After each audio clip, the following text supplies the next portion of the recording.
Hello, yay, you're on to part 4. So hopefully you're surviving, everybody's still breathing, and hopefully you are liking this online module. So what do we have in store for you for part 4? Well, let me just show you. All right, this is all about learn, unlearn, and relearn. So some amazing quotes. There are 2 videos,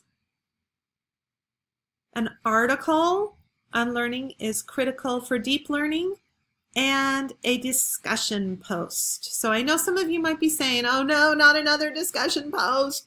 But you know what? Discussion posts online are really beneficial, especially if you post and then you go back and you reply to others. You can have a really good conversation. So, time to do part 4. Again, if you have any questions, don't hesitate to ask.